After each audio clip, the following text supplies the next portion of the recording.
So you got dry needling done, right? Correct. Or cupping. So Carol at the gym, when I was having severe, The back. dystonia in my back and neck and everything else, Carol came to me and asked me if I had tried dry needling, and I said no. What's that? Once again, it's our community coming to the rescue. Yeah. So I got a referral to the doctor at Ohio Health that does dry needling there, but it's like 3 months wait to get in. Wow. So I had mentioned that the next week at the gym, and Kathy, once again, the community coming in, said, "Hey, there's a guy in downtown Worthington that does that." Brian. Who's that guy? It's Ryan Goodman. I know. You know his name. I do now. Hi, Ryan. Hey, guys. Nice to meet you. Thanks for having me on. Welcome to The Secret Life of Parkinson's, a podcast created by people living with Parkinson's to help break the stigma of a disease no one likes to talk about. Now, here are your hosts, Jessica Krauser and Brian Baker. So tell us about yourself. Give us your background. All right. So my name's Ryan Goodman. I'm a physical therapist at Goodman Performance Therapy here in Worthington. I really got into dry needling. I was the physical therapist, the team physical therapist for the Blue Jackets for 10 seasons. Cool. And during the course of that, the players were talking about dry needling. So I wanted to go and get trained because it's always easier to do those types of treatments in-house versus sending them off and away. And at that time, I play ice hockey. So I had collided with somebody and was having some neck and concussion issues that just weren't going away. And it just so happened that when I went to get trained for dry needling, we're each other's guinea pigs in those classes. So you show up to learn, and it's like, come to the front of the room and you have an instructor that is, here's how you treat this. So during the course, they brought me up to treat my neck from this chronic injury that I'd had going on. And so they went ahead and dry needled me and something that I had been stuck with for 6 months, not being able to play with my kids, not be able to play any sort of sport or recreation. I was back on the ice playing with my kids in 3 weeks from that treatment. Wow. And it really changed my life and kind of started this journey of wanting to kind of bring this to the public and starting this business and so forth. So That's great. That's really what led me into doing what I do. So I know I've heard of it. I don't know what it is. Can you explain what that process is? yeah, so it's basically using an acupuncture needle to treat muscles, fascia, even parts of the nervous system to relieve tension, reduce pain, help with inflammation. Does it hurt? It depends on the area. What I tell people is, the hands, the feet, they have more sensors there. So of course those are going to be a little bit more tender. But on the other hand, you can't have a business where you torture people and expect them to keep coming back, right? So it's never as bad as what I think people make out it to be in their mind leading into things. So I've never had acupuncture, but I had to have an EMG, like the electromagnetic something. That's what one of the neurologists was testing on me to see if I had nerve damage before I was diagnosed with Parkinson's. Is that like the? It was like needles, and then they shock you. Yeah. Kind of thing. What? Oh. For nerve damage. I know, but I'm trying to think of typing when you had trouble typing. Oh, I know what you're talking about, but I can't think of it. Well, whatever. Carpal tunnel? Carpal tunnel. I had that done. I think done when they. Oh, really? They thought I thought I had carpal tunnel. I ended up having Parkinson's. Huh. So with somebody with Parkinson's, or I guess, you don't specify on like the type of people. It's just the pain that they come in with.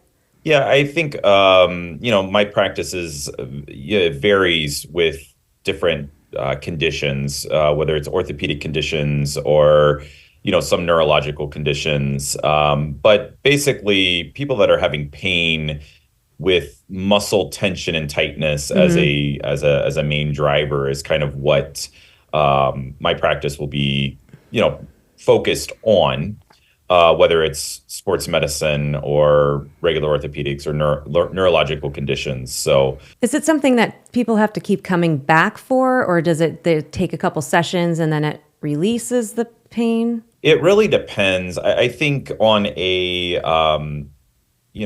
for say Parkinson's or MS or something like that, or people with chronic conditions. I had a girl earlier today that has her entire spine fused because of scoliosis.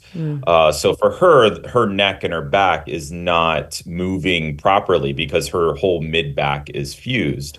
So, for her, she is coming in for treatment just to get a better quality of life and better sleep. I can play with my kids, that sort of thing. But the regular conditions, kind of what I say is that you should know very clearly in 2 to 3 sessions this is the right thing, and for a lot of people it takes 2 or 3 sessions to kind of get some of those barriers out of the way. Combine that with exercises, and then they're off and running. So you said you use a acupuncture needle. What's the difference between acupuncture and dry needling? So acupuncture and dry needling, it's kind of the Eastern versus Western medicine approaches. So acupuncture is rooted with the Chinese Eastern medicine cultures. To simplify it, I think acupuncture tends to be more indirect and more shallow when it comes to needling. So they're really worried about chi and meridians and bringing you back to homeostasis. So my understanding is, if you're too tight, kind of in the upper part of your shoulder or something like that, an acupuncturist might believe that your homeostasis is out of balance and we need to put needles various places around your body, maybe in your feet, in your ears, etc., to try to rebalance those forces and ease the tension in your shoulder. A dry needling approach uses more of the Western medicine, where we're using biomechanics and anatomy and physiology and trying to use the needle to elicit effects. So dry needling tends to be more direct and, direct at the muscle that's involved or the area of the body that we're interested in treating. So how was your experience? Yeah, it was good. Actually, I was in so much discomfort with the dystonia. The needles actually felt really felt kind of good going in just to do that. But it did take. I'd say it took 2 sessions. Back-to-back weeks to feel like relief. Yeah. Release. Do you think was yours like dystonia or? Yeah, I mean it was bad. Because Ryan, the one thing I'm thinking of is a lot of people in our community have pretty bad dystonia. Like a lot of times, like in their feet.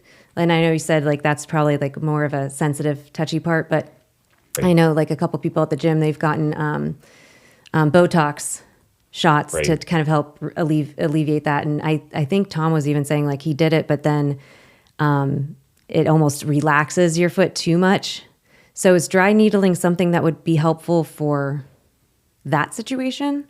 Yeah, I think anytime that you have a muscle that is too tight, for whatever reason, trying to needle that to elicit a response is definitely worth a try. I think unlike Botox that kind of tries to, shut down any of that contractile, tissue, the difference with dry needling is you're really just, if I talk a little bit about the physiology, locally, when you put that needle in, you are basically creating a little micro trauma to that course of where that needle goes in. So your body recognizes that there's some cells that are potentially affected and damaged along the course of that needle. So it elicits a chemical hormonal response, part of the healing mechanism. So really that needle is just a signaling tool to the body just to use its own healing mechanisms to try to elicit a response to that area. So that tight muscle, needling it is just trying to get some more of those processes going in the body, directed to that target area. And then you also do cupping. That's what I was going to ask you next. Did you do that? I never had cupping done. Okay. I didn't. Yeah, I do cupping here as well.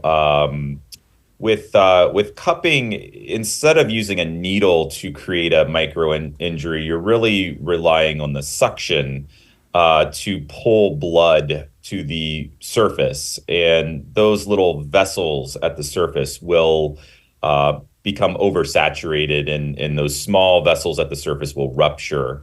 So if you've ever seen like the pictures of the Olympians and things like that, they've got these circular bruise marks and so forth that they love to point out on national TV.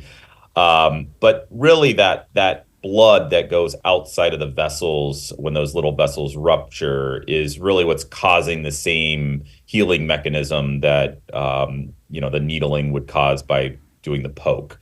So in my practice, I really rely on cupping in areas where maybe needling is at a higher risk of hitting structures in the body that you don't want to hit with needles. So, it's kind of like my fallback. I prefer to needle. I think going directly at the tissue that you're targeting is more effective than trying to suck through the surface and get the indirect effect down to that target tissue. But there are areas of the body that needling is just considered high risk, and in that situation, then I would resort to cupping to still elicit a similar response. Like what would be high risk? Like a lot of people will have pain between like their shoulder blades and mid back. Like and that's what Brian had, right? Yeah. It was between your shoulders, so that's why the dry needling was best. We just did, but when I had mine done, we did it over the shoulder blade. Thing. We did So over the shoulder blade is completely safe because you use the bone of the scapula as a safety shield. But in between that shield and your spine, you really only have ribs that go across, and poking needles in there and hoping that you hit the rib and not lung and things like that. That's when you start flirting with disaster. And that's when you do the cupping. I see. That would be an area, Okay. for example, that I would do cupping. Or for another example is like the side of the flank. If somebody has like an oblique strain or something like that, that's just an area that I would just cup and not even put the risk of needling into the picture. Is there a certain like age that like shouldn't look into this? I think of like cupping, and as we get older, like our skin. Your skin. I mean, I'm serious. People with thinner skin or like bleeding disorders, or if they're on blood thinners or things like that, those are all considerations that would be need to be taken into consideration to just not cause harm, right? And the goal of treatment is not to cause huge bruises or things like that. So if somebody is on a blood thinner, what that would usually mean for me is that I'm using less, maybe less number of needles. I might go shorter needles, and certainly would educate the patient that bruising may be at a increased risk or something like that. But as far as age is concerned, from a young end of things, I think I've gone as low as 10 years old. Most of the time you mention needles to a young child, that there's no way that they want to be involved with that on the table. Yeah. So it's really a maturity thing of, can I lie still and so forth. That goes back to my next question. Oh, that's a good question. Yeah, go ahead. Yeah, because people with Parkinson's obviously have tremors or dyskinesia. Right. And I even caught myself sometimes like twitching and moving around a little bit and stuff. And I was like, ew, this could be bad. This could be bad. Because does your whole body have to be like calm, or just that part of your body? That usually just the part of the body. Okay. But it's not while he's doing it, because it's when you're so the needle's staying there. How long do you typically leave the needles in? Because I thought it was gonna be in and out. I thought it was like boop boop. No, but they sit in there for. Yeah, so that's something that I think it varies based on provider, and the way that I'm trained relies on keeping the needles in for a period of time, as opposed to that in and out is referred to as pistoning. So with pistoning, what they would do is they would piston that needle in and out of the muscle, causing a reaction, and that's a lot more intense of a treatment, and the effectiveness data just doesn't support that. So Well, leaving the needle in for a period of time, it may be 15 to 30 minutes, and some of those considerations are just based on the patient that you're dealing with, the way the symptoms are. Some people are just antsy lying still and they can't tolerate it, and so forth. So to go back to your point about, does the body part have to stay still? Yes. But even some indirect, like if there's needles in the lower spine, for example, if you lift your leg, you're going to engage the muscles that are around your lower back. So, those are all in considerations. But, having a little bit of a movement in one area or another while you're lying there usually is okay. Yeah, and that's what I'm saying, because it's not when he's doing the needling, it's when you're resting, because that's when our tremors and dyskinesia they kick come in. Yeah, that would be hard, because even for me, like, and I just took my meds 40 minutes ago, so my dyskinesia is kicking in. Yeah. So it's like, but it's only my one side, like only my one leg right now. So it's like my other leg would be fine if I did something on it. And when doing the treatment, being right there with the patient is also something that I make sure that I do. So, if it's a situation where it may be a hey, I'm starting to get antsy or move, or something's kicking in, get this out. Being right there to be able to remove the needles if need be, or something like that would be definitely an option. How many needles are we talking? Like for Brian, like how many with his back issue, like about how many are used? Yeah, it depends on the treatment area and really the health of the patient overall. So if you think about each needle being something that the body has to respond to, the more needles that you're using, the more energy the body's going to have to spend to, kick in, repair that area. So, for somebody that is very healthy, it's their first treatment, that sort of thing, somewhere in the 10 to 15 needle range, if needed, would be the case. For some people, I think you kind of get a sense of, there are some people that, they are counting every needle that you put in, and it's every needle is a chore, right? And there are other people that, hey, can you put more in? The more, the better. The more you put in, the more areas you treat, the better I feel.